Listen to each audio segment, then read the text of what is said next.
ಹಾಗೆ ನೀವು ನೋಡ್ತಾ ಇರ್ತಕ್ಕಂಥದ್ದು ಗಂಧಸಾಲೆ ಭತ್ತ ಅಂತಂದ್ಬಿಟ್ಟು, ಗಂಧಸಾಲೆ ಭತ್ತ ಬಂದ್ಬಿಟ್ಟು ಸುಗಂಧ ಭರಿತವಾದಂಥ ಒಂದು ಭತ್ತದ ತಳಿ. ಸೊ ಇದು ಸಹ ಒಂದು ಕರ್ನಾಟಕದ ಸಾಂಪ್ರದಾಯಿಕವಾದಂಥ ಒಂದು ಭತ್ತದ ತಳಿ ಅಂತಲೇ ಹೇಳ್ಬೋದು. ಮತ್ತೊಂದು ತಳಿ ನೀವು ಏನು ನೋಡ್ತಾ ಇದ್ದೀರಾ, ಇದು ಬಂದ್ಬಿಟ್ಟು ರತ್ನಚೂಡಿ ಅಂತಂದ್ಬಿಟ್ಟು, ಇದು ಸಹ ಒಂದು ವಿಶಿಷ್ಟವಾದಂಥ ಪರಿಮಳವನ್ನು ಹೊಂದಿರತಕ್ಕಂಥ ಒಂದು ಭತ್ತದ ತಳಿ. ಇದು ಸಹ ನಮ್ಮ ಕರ್ನಾಟಕದ ಸಾಂಪ್ರದಾಯಿಕವಾದಂಥ ಒಂದು ಭತ್ತದ ತಳಿ ಅಂತಲೇ ಹೇಳ್ಬೋದು. ಹಾಗೆ ಮುಂದೆ ಹೋದಾಗ ನಮ್ಮ ಕಣ್ಣಿಗೆ ಮತ್ತೊಂದು ಭತ್ತದ ತಳಿ ಕಾಣಿಸುತ್ತೆ. ನೋಡಲಿಕ್ಕೆ ಸ್ವಲ್ಪ ವಿಶಿಷ್ಟವಾದಂಥ ಅಂದರೆ ಬ್ರೌನ್ ಮತ್ತು ಗೋಲ್ಡನ್ ಯೆಲ್ಲೋ ಕಲರ್ ಇರ್ತಕ್ಕಂಥ ಈ ಒಂದು ಭತ್ತದ ತಳಿಯ ಹೆಸರು ಬಂದ್ಬಿಟ್ಟು ರತ್ನ ಚೂಡಿ ಅಂತಂದ್ಬಿಟ್ಟು. ಸೊ ಇದು ಬಂದ್ಬಿಟ್ಟು ಔಷಧಿ ಗುಣಗಳನ್ನು ಹೊಂದಿರತಕ್ಕಂಥ ಈ ಒಂದು ಭತ್ತದ ತಳಿಯನ್ನು ಔಷಧವನ್ನು ತಯಾರು ಮಾಡಲು, ಹಾಗೆ ಸ್ವಲ್ಪ ಮೆಡಿಸಿನಲ್ ವ್ಯಾಲ್ಯೂಸ್ ಇರ್ತಕ್ಕಂಥ ಒಂದು ಭತ್ತದ ತಳಿ ಅಂತ ಹೇಳ್ಬೋದು. ಹಾಗೆ ಇನ್ನು ಮುಂದೆ ಬಂದಾಗ ಆಮೈ ಅಂತಂದ್ಬಿಟ್ಟು ಒಂದು ಭತ್ತದ ತಳಿ ಇದೆ. ಇನ್ನು ಈ ಕಡೆ ಬಂದರೆ ನಾರಿಕೇಲ ಅಂತಂದ್ಬಿಟ್ಟು ಒಂದು ಭತ್ತದ ತಳಿ. ಸೊ ನೋಡಲಿಕ್ಕೆ ಸ್ವಲ್ಪ ಉದ್ದವಾಗಿ ದಪ್ಪವಾಗಿ ಇರ್ತಕ್ಕಂಥ ಒಂದು ಕಾಳುಗಳನ್ನು ಬಿಟ್ಟಿದೆ. ಸೊ ಇದು ಸಹ ಒಂದು ಉತ್ತಮವಾದಂಥ ರುಚಿನ ಹೊಂದಿರತಕ್ಕಂಥ ಒಂದು ಭತ್ತದ ತಳಿ. ಹಾಗೆ ಇದರಲ್ಲಿ ಪೌಷ್ಟಿಕಾಂಶಗಳು ಜಾಸ್ತಿ ಇರೋದ್ರಿಂದ ಇದನ್ನು ಸಹ ಪ್ರಿಫರ್ ಮಾಡ್ತಾರೆ.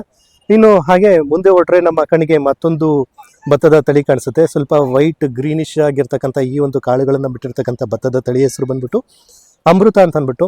ಸೊ ಇದರಲ್ಲೂ ಕೂಡ ಹೆಚ್ಚಾಗಿ ಲವಣಾಂಶ ಮತ್ತು ಜಲಾವೃತವನ್ನು ಏನು ಫ್ಲಡ್ ರೆಸಿಸ್ಟ್ ಮಾಡ್ತಕ್ಕಂಥ ಒಂದು ಭತ್ತದ ತಳಿ. ಹಾಗೆ ಮುಂದೆ ಹೋದರೆ ಮತ್ತೊಂದು ತಳಿ ನಿಮ್ಮ ಕಣ್ಣಿಗೆ ಕಾಣಿಸ್ತಾ ಇದೆ. ಇದು ಬಂದ್ಬಿಟ್ಟು ಹರಿಕಾಳ ದೊಡ್ಡಿಗ ಅಂತ ಅಂದ್ಬಿಟ್ಟು. ಸೊ ಇದು ಸಹ ಕೀಟಗಳು ಮತ್ತು ರೋಗಗಳನ್ನ ರೆಸಿಸ್ಟ್ ಮಾಡ್ಕೊಳ್ಳುವಂಥ ಒಂದು ಭತ್ತದ ತಳಿ. ಇನ್ನು ಹಾಗೆ ಮುಂದೆ ಹೋದರೆ ಇನ್ನೊಂದು ತಳಿ ನಮ್ಮ ಕಣ್ಣಿಗೆ ಕಾಣಿಸುತ್ತೆ. ಸೊ ಈ ತಳಿ ಬಂದ್ಬಿಟ್ಟು ಹಲ್ಲೋಡಿಗ ಅಂತಂದ್ಬಿಟ್ಟು. ಸೊ ಇದು ಬಂದ್ಬಿಟ್ಟು ಪೋಷಕಾಂಶಗಳ ಆಗರ ಅಂತಲೇ ಹೇಳ್ಬೋದು ಮತ್ತು ಔಷಧಿ ಗುಣಗಳನ್ನು ಹೊಂದಿರತಕ್ಕಂಥ ಈ ಒಂದು ಭತ್ತದ ತಳಿ.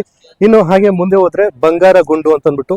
ಸೊ ಇದು ಸಹ ಒಂದು ಹೈ ಪ್ರೋಟೀನ್ ಕಂಟೆಂಟ್ ಇರ್ತಕ್ಕಂಥ ಒಂದು ಭತ್ತದ ತಳಿ. ಇನ್ನು ಮುಂದೆ ಹೊರಟ್ರೆ ನಮ್ಮ ಕಣ್ಣಿಗೆ ಮತ್ತೊಂದು ಭತ್ತದ ತಳಿ ಕಾಣಿಸುತ್ತೆ. ಸೊ ಇದು ಬಂದ್ಬಿಟ್ಟು ಹೊನಸು ಅಂತಂದ್ಬಿಟ್ಟು. ಇದನ್ನು ಬಂದ್ಬಿಟ್ಟು ನಿರ್ದಿಷ್ಟವಾದಂಥ ಪಾಕಶಾಲೆ ಒತ್ತಡಗಳನ್ನು ಸಹಿಸುತ್ತೆ ಅಂತ ಬರೆದಿದ್ದಾರೆ. ಸೊ ನನಗೆ ಅದೇನು ಸರಿಯಾಗಿ ಅರ್ಥ ಆಗಲಿಲ್ಲ. ಇನ್ನು ಹಾಗೆ ಮುಂದೆ ಮತ್ತೊಂದು ಭತ್ತದ ತಳಿನ ತೋರಿಸ್ತೀನಿ ನಾನು ನಿಮಗೆ. ಸೊ ಈ ಒಂದು ಭತ್ತದ ತಳಿಯ ಹೆಸರು ಬಂದ್ಬಿಟ್ಟು ಬಿಳಿ ಕಗ್ಗ ಅಂತ ಅಂದ್ಬಿಟ್ಟು. ಇದು ಸಹ ಏನು ಬರಗಾಲ ಏನಿರುತ್ತೆ, ಬರಗಾಲವನ್ನು ಇದು ಅಂದರೆ ಸಹಿಸ್ಕೊಂಡು ಬೆಳೀತಕ್ಕಂಥ ಒಂದು ಬೆಳೆ. ಸೊ ಇದರ ಹೆಸರು ಬಂದ್ಬಿಟ್ಟು ಬಿಳಿ ಕಗ್ಗ ಅಂತ ಅಂದ್ಬಿಟ್ಟು. ಹಾಗೆ ಈ ಏನು ಒಂದು ಗ್ರೀನಿಶ್ ಕಲರಲ್ಲಿ ಕಾಣಿಸ್ತಿರ್ತಕ್ಕಂಥ ಈ ಒಂದು ಭತ್ತದ ತಳಿಯ ಹೆಸರು ಬಂದ್ಬಿಟ್ಟು ಜಿಗ್ಗ ಮರಾಠಿಗ ಅಂತ ಅಂದ್ಬಿಟ್ಟು. ಸೊ ಇದು ಸಹ ಏನು ಹೈ ಫ್ಲಡ್ ಬರುತ್ತೆ ಮತ್ತು ಬರ ಇರುತ್ತೆ. ಸೊ ಹೆಚ್ಚಾಗಿ ಮಳೆ ಬಂದರೆ ಅಥವಾ ಮಳೆನೇ ಬರದೇ ಇದ್ರೂ ಸಹ ಈ ಒಂದು ಭತ್ತದ ತಳಿ ಅದನ್ನು ಸಹಿಸ್ಕೊಂಡು ಬೆಳೆಯುತ್ತೆ. ಇನ್ನು ಹಾಗೆ ಮುಂದೆ ಹೊರಟ್ರೆ ಮತ್ತೊಂದು ಪುಟ್ಟದಾಗಿರ್ತಕ್ಕಂಥ ಒಂದು ಅಂದರೆ ಬೇರೆ ಇದಕ್ಕೆಲ್ಲ ಕಂಪೇರ್ ಮಾಡಿದ್ರೆ ಪೈರುಗಳಿಗೆ ಸ್ವಲ್ಪ ಪುಟ್ಟವಾಗಿರ್ತಕ್ಕಂಥದ್ದು. ಸೊ ಇದನ್ನು ಪುಟ್ಟ ಭತ್ತ ಅಂತಲೇ ಕರೀತಾರೆ.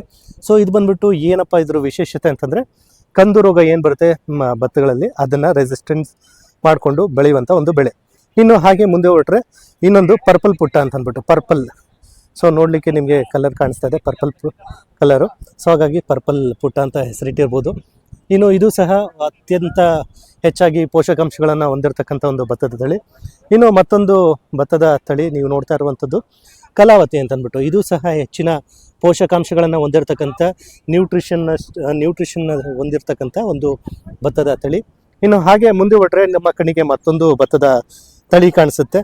ಸೊ ಇಲ್ಲಿ ಹೆಚ್ಚಾಗಿ ಅವರು ಬೆಳೆದಿಲ್ಲ, ಒಂದು ನೇರ ಲೈನಲ್ಲಿ ಬೆಳೆದಿದ್ದಾರೆ ಕರಿಗ ಜಿವಿಲಿ ಅಂತ ಅಂದ್ಬಿಟ್ಟು. ಇದು ಸಹ ಹೆಚ್ಚಿನ ಪೌಷ್ಟಿಕಾಂಶಗಳನ್ನು ಹೊಂದಿರತಕ್ಕಂಥ ಒಂದು ಭತ್ತದ ತಳಿ. ಇನ್ನು ಹಾಗೆ ಮುಂದೆ ಹೊರಟ್ರೆ ನಮ್ಮ ಕಣ್ಣಿಗೆ ಮತ್ತೊಂದು ಭತ್ತದ ತಳಿ ಕಾಣಿಸುತ್ತೆ. ಸೊ ನೀವು ನೋಡ್ತಾ ಇರ್ಬೋದು, ಅದರ ಕಾಳುಗಳನ್ನು ಸಹ ನೀವು ನೋಡ್ತಾ ಇರ್ಬೋದು. ಇದರ ಹೆಸರು ಬಂದ್ಬಿಟ್ಟು ಪದ್ಮರೇಖಾ ಅಂತ ಅಂದ್ಬಿಟ್ಟು. ಸೊ ಹೆಚ್ಚಾಗಿ ಫೈಬರ್ ಕಂಟೆಂಟ್ ಹಾಗೆ ಉಷ್ಣ ನಿರೋಧಕ ಶಕ್ತಿಯನ್ನು ಹೊಂದಿರತಕ್ಕಂಥ ಒಂದು ಬೆಳೆ ಅಂತಲೇ ಹೇಳ್ಬೋದು. ಇನ್ನು ಹಾಗೆ ಮುಂದೆ ಹೊರಟ್ರೆ ನಮ್ಮ ಕಣ್ಣಿಗೆ ಮತ್ತೊಂದು ಭತ್ತದ ತಳಿ ಕಾಣಿಸುತ್ತೆ. ಸ್ವಲ್ಪ ಬ್ರೌನಿಶ್ ಆಗಿರ್ತಕ್ಕಂಥ ಕಾಳನ್ನು ಬಿಟ್ಟಿರ್ತಕ್ಕಂಥ ಈ ಒಂದು ತಳಿಯ ಹೆಸರು ಬಂದ್ಬಿಟ್ಟು ಕುಂಕುಮಶಾಲಿ ಅಂತ ಅಂದ್ಬಿಟ್ಟು. ಸೊ ನೋಡಲಿಕ್ಕೆ ಸ್ವಲ್ಪ ಕುಂಕುಮದ ಬಣ್ಣ ಇರೋದ್ರಿಂದ ಆ ಒಂದು ಹೆಸರನ್ನ ಇಟ್ಟಿರ್ಬೋದು ಅಂತ ಅಂದ್ಕೊಂಡಿದ್ದೀನಿ.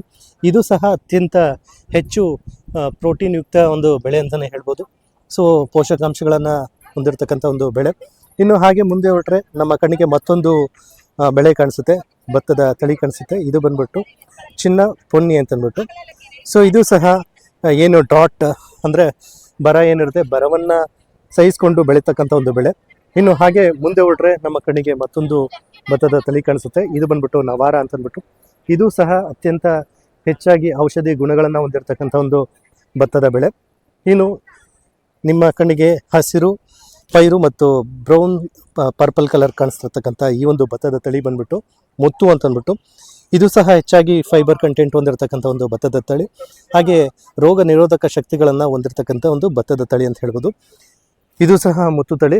ಇನ್ನು ಮತ್ತೊಂದು ತಳಿ ಕಾಣಿಸ್ತಾ ಇದೆ ನಿಮಗೆ. ಸೊ ಇದು ಬಂದ್ಬಿಟ್ಟು ಬಂಗಾರ ಕಡ್ಡಿ ಅಂತ ಅಂದ್ಬಿಟ್ಟು, ಇದು ಬಂದ್ಬಿಟ್ಟು ನಾವು ಹೆಚ್ಚಾಗಿ ದೈನಂದಿನ ದಿನಗಳಲ್ಲಿ ಹೆಚ್ಚಾಗಿ ಬಳಸ್ತಕ್ಕಂಥ ಒಂದು ಆಹಾರಕ್ಕಾಗಿ ಬಳಸ್ತಕ್ಕಂಥ ಒಂದು ಭತ್ತದ ತಳಿ.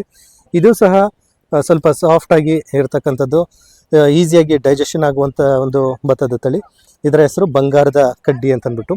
ಇನ್ನು ನೀವು ನೋಡ್ತಾ ಇರುವಂಥದ್ದು ಮತ್ತೊಂದು ಕರ್ನಾಟಕದ ಒಂದು ಸಾಂಪ್ರದಾಯಿಕ ಭತ್ತದ ತಳಿ. ಸೊ ಈ ತಳಿಯ ಹೆಸರು ಬಂದ್ಬಿಟ್ಟು ಹಲಗ ಅಂತ ಅಂದ್ಬಿಟ್ಟು, ಇದು ಸಹ ಊಟಕ್ಕೆ ಬಳಸುವಂಥದ್ದು. ಸೊ ಇದು ಸಹ ಏನು ಅಂತಂದರೆ ಶಕ್ತಿಯ ಮೂಲ, ಅಂದರೆ ಗ್ಲೂಕೋಸ್ ಎಲ್ಲ ಇರ್ತಕ್ಕಂಥದ್ದು. ಸೊ ಶಕ್ತಿ ಬೇಕು ಅಂತಂದರೆ ಇದನ್ನು ಇದು ಮಾಡ್ಕೋಬೋದು. ಇನ್ನೊಂದು ತಳಿ ನಿಮ್ಮ ಕಣ್ಣಿಗೆ ಕಾಣಿಸ್ತದೆ. ಸೊ ಈ ಒಂದು ತಳಿಯ ಭತ್ತದ ಹೆಸರು ಗಾನಸಾಲೆ ಅಂತ ಅಂದ್ಬಿಟ್ಟು. ಸೊ ಗಾನಸಾಲೆ ಹೆಸರನ್ನ ಗಂಧಸಾಲೆ ಅಂತ ಅಂದ್ಬಿಟ್ಟು ಮತ್ತೊಂದು ತಳಿ ಇತ್ತು. ಸೊ ಇದು ಸಹ ಅದೇ ರೀತಿ ಬರ್ತಕ್ಕಂಥ ಒಂದು ಭತ್ತದ ತಳಿ. ಇದು ಸಹ ಸ್ವಲ್ಪ ಸಣ್ಣ ಅಕ್ಕಿಯನ್ನು ಇರ್ತಕ್ಕಂಥದ್ದು. ಸೊ ಇದು ಸುಗಂಧ ಭರಿತವಾದಂಥ ಒಂದು ಭತ್ತದ ತಳಿ.